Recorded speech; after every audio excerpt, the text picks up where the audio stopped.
So, now I think we think Tommy's gonna have a big year, right? But Never seen him play healthy. right now, Tommy's gonna hit. He's gonna hit homers, and he's gonna drive in some runs. But last year he drove in 105. You also had a guy in the lineup, Dylan Cruz, who scored over 100 runs. You don't have that. who was on base at almost a 600 clip. And so, look, I think that you may not be driving in Dylan Cruz. I think there's going to be enough guys on base for him to be able to drive in a bunch of runs. Does he get to 100? I don't know. I think he gets 80+. I think he hits 30 homers this year, though. That's my prediction on Tommy White. I think he gets to 30 home runs. I think he goes to 25+. He loves this number. He loves going high. 30 is so goddamn many. Yeah. And I'm not trying to bring him down. I'm really not. But 30 is so many. I think he hits 30. He had 24 last year, and he was hurt. I think that if they make it all the way through. Come on. Listen, at the end of the day, was he hurt? Yes. There's no question about it. Right. No, I get it. He missed. I mean, he probably missed a week. He missed a couple games. Seven games probably total. Yeah. So my point is, I'm not saying. I mean, 24. Let's say he hits 3. I mean, he's 6 home runs. Is very doable for him to do. I think he. I mean, that's a lofty thing, but I think he gets. I think he gets 30. I mean, Caglione did it last year. When I think about 30. Yeah, when I think about Tommy being hurt, I think about. So to me, when you watched him play, you didn't know he was hurt, right? And so I don't think about it took so much away from what the possibility was. It just tells me that the guy's super strong mentally, that he has a very, very, very high pain threshold. But when those things are, I won't say that, not, obviously the mental part isn't going, but when the pain threshold isn't a part of the game, it doesn't make me feel like, oh my God, the performance will go through the roof, like even or further through the roof than what it was. It just makes me feel like those 7 or 8 games or maybe a couple at bats, you may get even more out of them. Does that turn into 5 to 10 more homers? I don't know. If it does, it's awesome. Right? And then at that point, he'll hit the 30 number. I'm just saying, just looking through the history of college baseball, how much you got to play, 30 is tough to get to. And I don't give a damn how good you are. So that's my only pushback on that. It's hard. I mean, it's a lofty prediction, but it's a prediction. I saw Jack do it, Caglione do it last year, and I think that Tommy's a better hitter. Now, I think it's going to be very dependent upon Travinsky. The protection, Travinsky and Jones. Like, let's be honest about it. Right. So, like, Travinsky's got to have to be able to put fear into the opponent to where they're not just walking Tommy or pitching around him.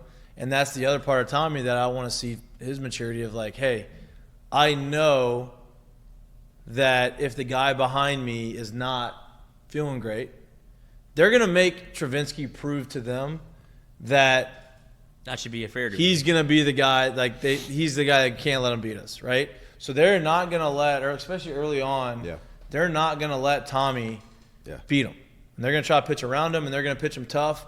And it's up to Tommy to say, okay, I'm not going to swing at the stuff that I don't want to swing at. I'm going to take my walk, and I'm going to trust that Travinsky is going to drive me in, right? And once Travinsky starts to do that, now all of a sudden, okay, we can't just pitch around him. We're going to have to pitch to him, and you get that. So I think it's going to be dependent upon that, but I think Travinsky's going to have another big year if he stays healthy. And I'll bring this point into it as well, since you mentioned Caglione. And I don't know his splits. Literally don't. But let's not forget he played at Florida, and that field is an absolute bandbox. Right. So that could also have helped him get to that 30 plateau as opposed to Tommy playing here. For sure. And look, he's a big dude, and he has a bunch of juice. Like, I get all of that. But I think Tommy's a better hitter. I would agree with that easily. Yeah. Right. For Tommy, he's got – 30 is a big number because of everything that you said, and I get why you could get there because I think he could hit 30. But he also is going to have to take the same approach that Dylan Cruz took last year, where I'm not seeing shit. And so I'm not going to go start chasing. I might get walked 3 times this game. But at some point, and people aren't going to like to see it if Tommy walks, goes 1 for 1 in a game with 3 walks. Because that's going to happen. That's the way they treated Cruz last year. We're not going to let him beat us. And then it became, well, Tommy's going to beat you every time if you do that. So you had to start pitching to both, and that's LSU got uber hot. And I know you want Tommy to be in the middle of the lineup to drive runs in. Right. But if they start doing that, do you put him in the leadoff spot? And you say, hey, all right, you want to walk me? Fine. Walk me all you want, but you're going to put me on base with all these guys behind me. And I think that they would still do it because Tommy's not a a threat on the bases. So I think in their mind it's like, all right, I'll take the chance of you not hitting the homer and this other guy having to hit a double to score you, at least a double to score you. But, yeah, I mean, it's dependent upon the guys behind them to prove that they can drive guys in to where they don't pitch around them. And the guys in front of him too, right? Like he had the guys behind him play as well as they did last year, but it also helped a lot when you had Trey and Dylan hitting in front of you, and Dylan's on base at a 600 clip, and now he's at second, and you got these guys behind him. So it's like, I mean, all it takes is a single anyway. We might as well just pitch to him, and then all of a sudden it's a homer, right? So those guys in front of him are going to play a big role in the sense of, hey, if y'all aren't getting on, and we know we're not as scared behind, well, why am I pitching to you?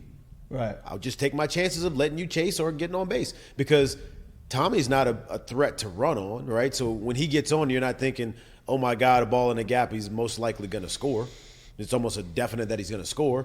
So it's like, it's one of those things where this is, to me, in my mind, that's the approach that, or the things that's hard to understand about this level of baseball on up, is that a lot of your success, I won't say your success, a lot of the pitches you get at bat in and, your game in and opportunity game for out, success. Your opportunity for success becomes amplified by what guys around you are doing or not doing. For sure. That's why protection is the biggest thing. And some people believe in it, some people don't. Huge. Yeah, it's true. Very true.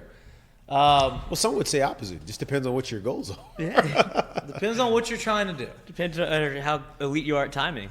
Right? Or how much control you got. Right. You know what I mean? Like, all those things Discipline, come into play. discipline's a big one. Discipline's huge. How you do anything is how you do everything, right? Like, it's a big thing. But Tight squeeze. it is, one of those things where Or the squeeze play. if everyone's doing the same things like that, and like as far as battling through, making it tough, putting together really good at bats, I think Tommy has going to be able to have the ability to have the numbers that he had last year. And then I think 30 is lofty. I get it, but Mason Taylor could catch, it's go for well, 1,000 yards.